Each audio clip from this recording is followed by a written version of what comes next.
আমার নবীর উপরে কোরআন নাজিল হলো। আল্লাহ রাব্বুল আলামিন বললেন, নবী আপনি পড়েন ইকরা। কি পড়েন? কথা বলে না। প্রথম শব্দ কি? ইকরা। কোরআন যখন নাজিল হলো, ওহী যখন নাজিল হলো, প্রথম শব্দ হচ্ছে ইকরা, মানে কি পড়ো। কারণটা কি? প্রত্যেকটা জায়গায় পড়ার কথা আল্লাহ রাব্বুল আলামিন আগে বলেছেন।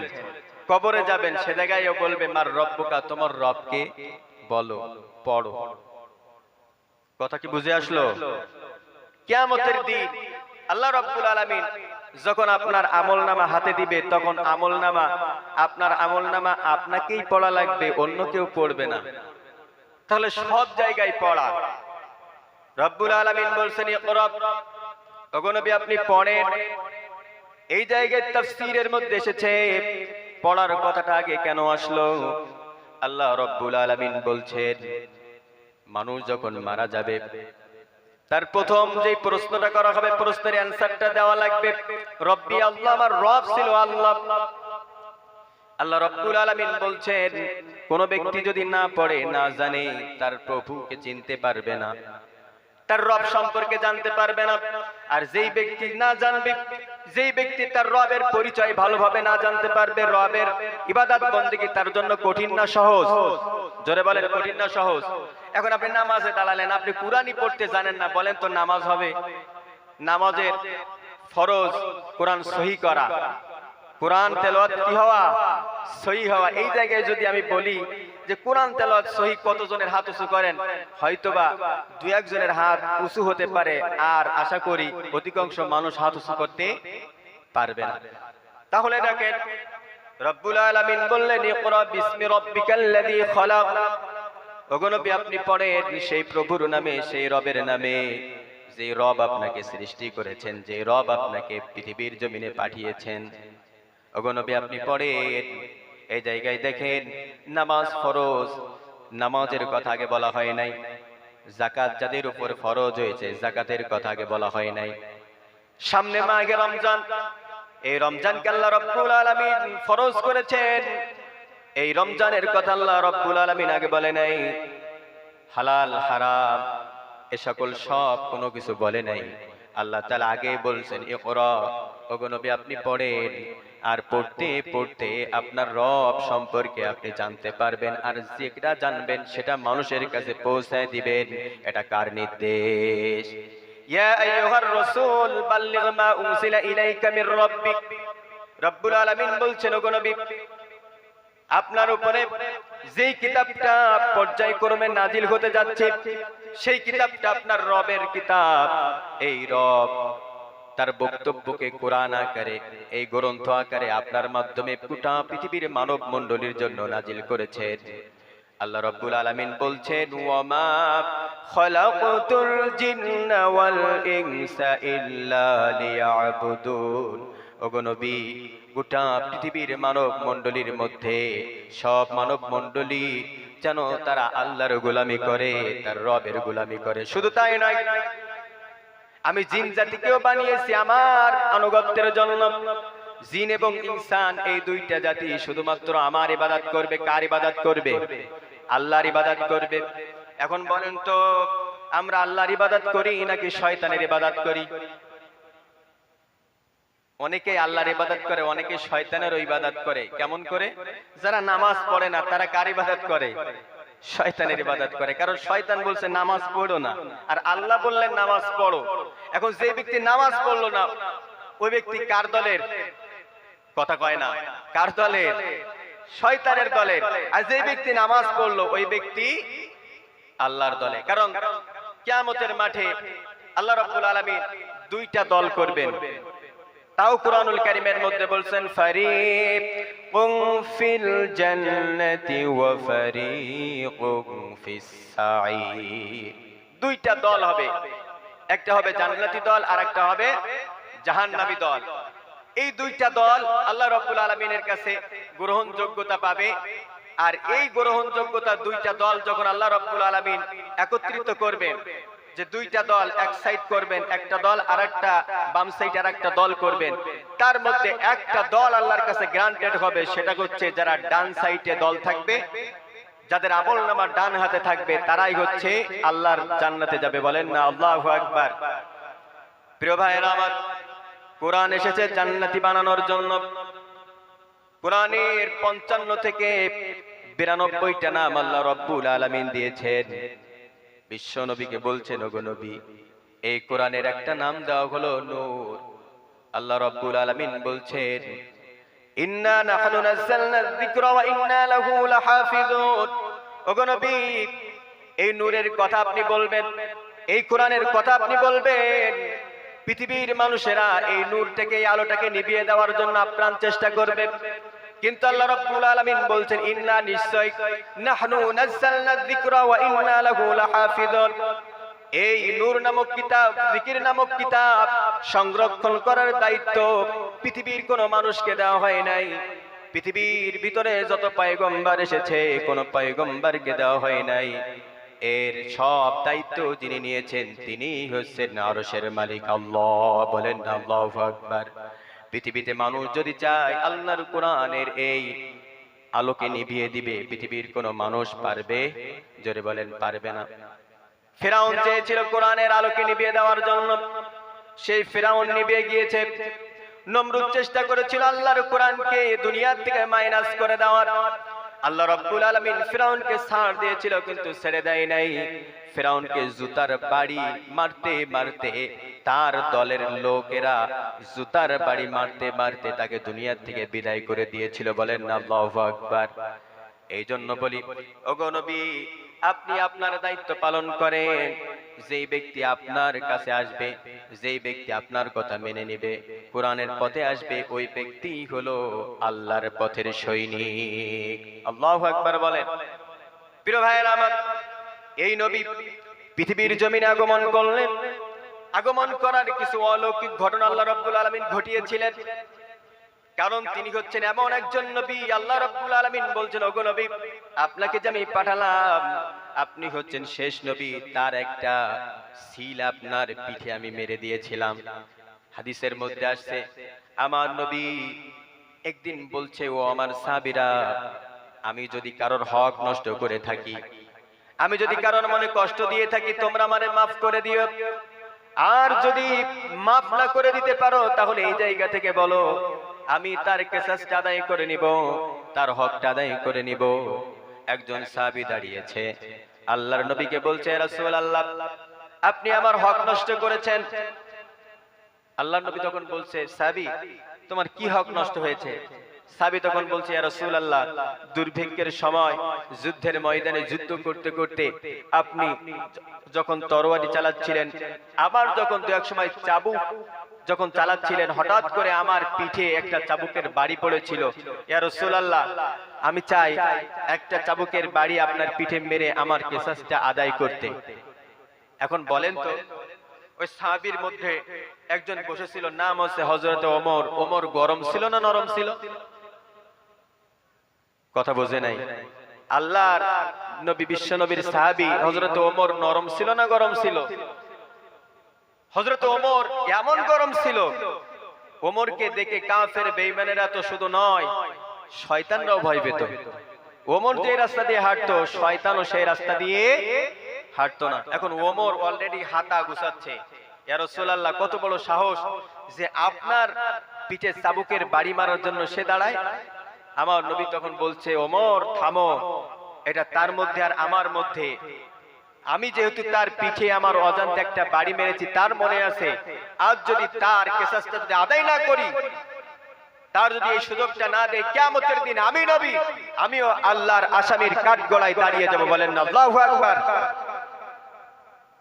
আমার নবী তখন বললেন, সাহাবীরা, আমি পিঠটা পেতে দিলাম, তুমি তোমার কিসাসটা আদায় করে নাও। সাহাবী তখন বলতেছে, ইয়া রাসূলুল্লাহ, যখন যুদ্ধ শুরু হয়েছিল তখন দুর্ভিক্ষের সময়, সেই সময় আমার গায়ে জামা ছিল না, খালি গায়ে আমার পিঠে আপনি বাড়ি মেরেছিলেন। ইয়া রাসূলুল্লাহ, কিসাসটা যদি আদায় করতে চান তাহলে আপনার জামাটা খোলা লাগবে। এখন ওমরের রাগ কমলো না বাড়লো? ওমর তখন আরো রাগে ফায়ার। আমার নবীকে তখন বলছে, ইয়া রাসূলুল্লাহ, আপনি অর্ডার দেন, একে দুনিয়া থেকে বিদায় করে দেন। আমার নবী তখন বলতেছে, ওমর রে তুমি বোঝো নাই, সে আমার সাহাবী, তুমিও আমার সাহাবী, সেও যুদ্ধের ময়দানে ছিল, আমিও ছিলাম, তাই বলে আমি নবী বলে আল্লাহ আমাকে ছাড় দেবে সেটা হতে পারে না।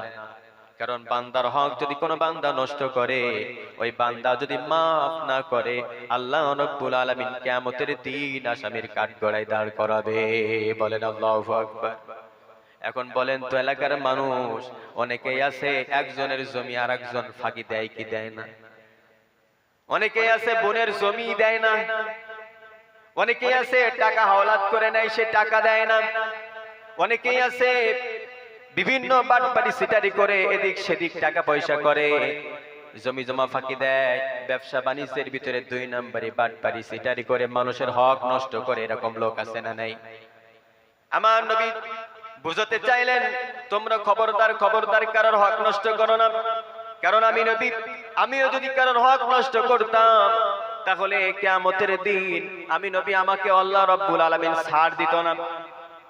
আমার নবী বুঝাতে চাইলেন, খবরদার খবরদার, আমি যেমন ভাবে মানুষের কিসাস আদায় করছি, ও আমার সাহাবীরা, ও আমার উম্মতেরা, খবরদার খবরদার, এটা ব্যতীত কবরে তোমরা এসো না। আমার নবী তখন বলছে, সাহাবীরে, আমি পিঠটা খালি করলাম, তুমি আমার পিঠে চাবুকের একটা বাড়ি মারো, আর তুমি বাড়ি মারার সঙ্গে সঙ্গে আমারে মাফ করে দাও।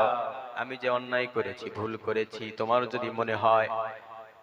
আমার নবী যখন খালি গায়ে হলেন, তার একটা টার্গেট ছিল, সঙ্গে সঙ্গে দূর থেকে এসে বিশ্ব নবী পিছন দিক থেকে, বিশ্ব নবীর পিছন দিক থেকে জড়ায় ধরে আল্লাহর নবীর পিঠে মোহরে নবুয়তে একটা চুমা দিলেন।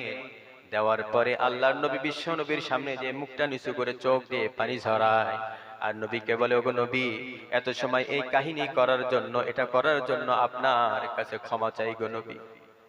আমার নবী তখন বলতেছে, সাহাবীরে, এমনটা কেন করলে? সাহাবী তখন বলতেছে, ইয়া রাসূলুল্লাহ, আপনি যে শেষ নবী, আপনি যে লাস্ট মেসেঞ্জার, আল্লাহর পক্ষ থেকে লাস্ট নবী, আপনার পরে আর কোন নবী আসবে না, তার একটা মোহর মেরে দিয়েছেন। আপনার পিঠের বাম সাইডে আল্লাহ রাব্বুল আলামিন যে একটা মোহরে নবুয়তের যে সিল মেরে দিয়েছে, ওই সিলে আমার একটা চুমু দেওয়ার ইচ্ছা ছিল, তাই আমি এই নাটকটা সাজিয়ে ওইখানে একটা চুমু আমি দিয়ে দিলাম। বলেন না আল্লাহু আকবার। ওগো নবী, আপনার প্রতিশোধ নেওয়ার জন্য, আপনার কিসাস আদায়ের জন্য এটা আমি করি নাই। যুদ্ধের ময়দানে আমার পিঠে একটা বাড়ি লেগেছিল ঠিক, কিন্তু আমি সেটা মনে করে নাই, সেটা তো তখনই আমি তো মাফ করে দিয়েছিলাম। কিন্তু আমার নিয়ত ছিল, আপনি যখন এরকম কথা বলবেন, সময় পেলেই মোহরে নবুয়তে একটা চুমা গো, আমি নবীতে, আমার নবীর ওই মোহরে নবুয়তে একটা চুমা দেব। বলেন না আল্লাহু আকবার। প্রিয় ভাইরা, আমার নবী এমন ছিলেন। শুধু তাই নয়, এখন আসেন, আমার নবী পৃথিবীর জমিনে যখন আগমন করলেন, নবী যখন পৃথিবীতে আসবেন, আসার আগে থেকেই আকাশ বাতাস মুখরিত হয়ে গিয়েছিল। প্রত্যেকটা জায়গায় কেমন জানি গুনগুন গুনগুন আওয়াজ হচ্ছিল। আল্লাহর পক্ষ থেকে এমন একজন পয়গম্বর আসবে, এমন একজন নবী আসবে, যেই নবীর উপরে আল্লাহ রাব্বুল আলামিন কোরআন নাজিল করবেন। আল্লাহু আকবার। প্রিয় ভাইয়েরা আমার, আমার নবী যখন পৃথিবীর জমিনে আগমন করবেন, মায়ের গর্ভে যখন গেলেন, মায়ের গর্ভে যাওয়ার পরে পিতা আব্দুল্লাহ দুনিয়া থেকে চলে গেল। 6 মাস যখন গর্ভে থাকা অবস্থায় আমার নবীর পিতা আব্দুল্লাহ দুনিয়া থেকে চলে গেল। আমার নবী এতিম অবস্থায় দুনিয়ার জমিনে ভূমিষ্ঠ হয়েছিলেন। আমার নবী যখন তার মায়ের গর্ভে ছিলেন, মায়ের গর্ভে থাকাকালীন হযরতে আমিনা, আল্লাহর এই পয়গম্বর যখন মা আমিনার গর্ভে যখন গেলেন, গর্ভে যাওয়ার পরে আল্লাহ রাব্বুল আলামিন এমন একটা কুদরতি, এমন একটা জিনিস তার মায়ের গর্ভে দিয়েছিলেন। আল্লাহ রাব্বুল আলামিন বোঝাতে চেয়েছেন, আমার নবী মুহাম্মদ যখন তার মায়ের গর্ভে গিয়েছিল, তার মা অলৌকিক কিছু ঘটনা সে দেখতে পেয়েছিল। একটু জিকির করেন, লা ইলাহা।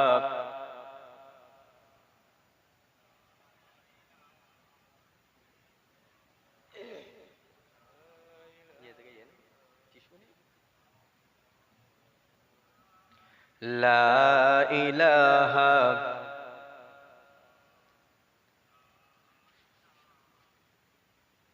লা ইলাহা ইল্লাল্লাহু মুহাম্মাদুর রাসূলুল্লাহ।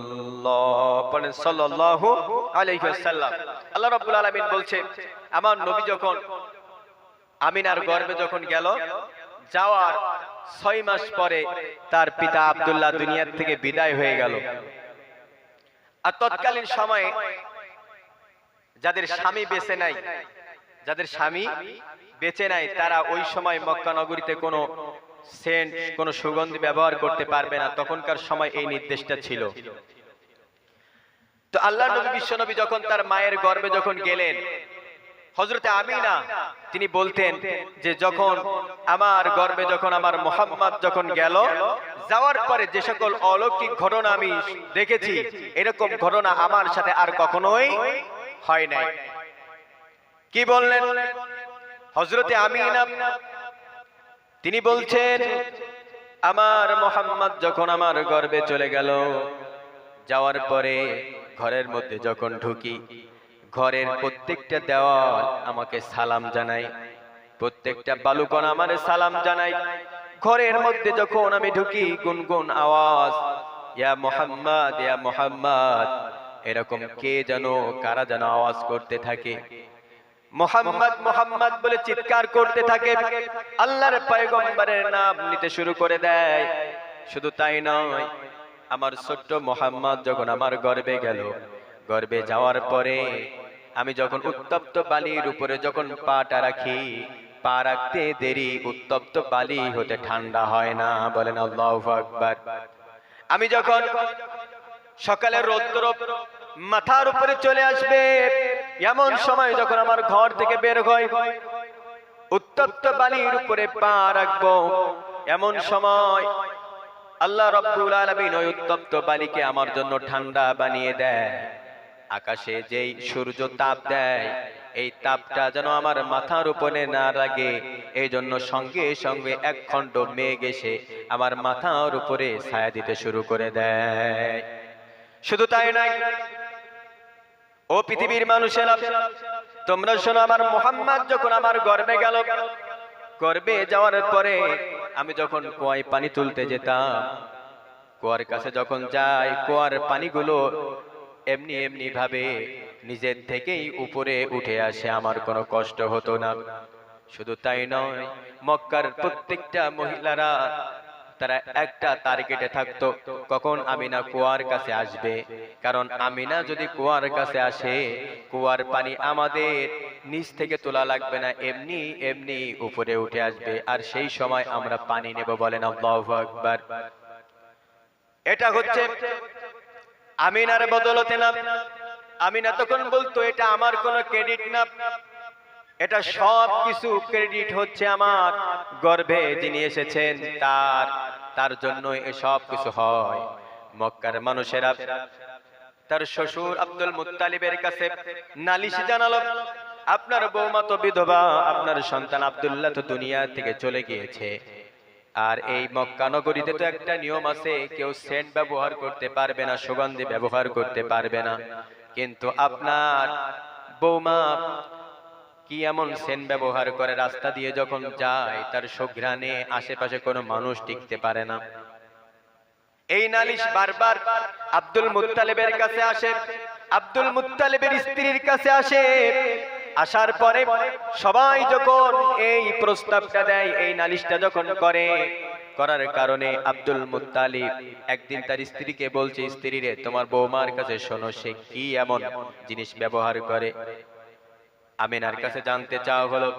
আমিনা বলছে, আমি কোনো সেন্ট ব্যবহার করি না, কোনো সুগন্ধি ব্যবহার করি না, আমার গর্ভের মধ্যে যেই সন্তান আমি লালন করছি সবকিছু তার বদলতে। বিশ্বাস হলো না। হযরতে আমিনা সঙ্গে সঙ্গে মুখের এক ফোঁটা থুতু যখন জমিনে নিক্ষেপ করলেন, নিক্ষেপ করতে দেরি, তার থেকে সুঘ্রাণ বের হতে দেরি হয় না। আব্দুল মুত্তালিব তখন বলল, আব্দুল মুত্তালিবের স্ত্রীও তখন বলতে শুরু করে দিল, এই গন্ধ তো তোমার গায়ের থেকে আসে না, এই গন্ধ তো ওই থুতুর থেকেও গন্ধ বের হয়। বলেন না আল্লাহু আকবার।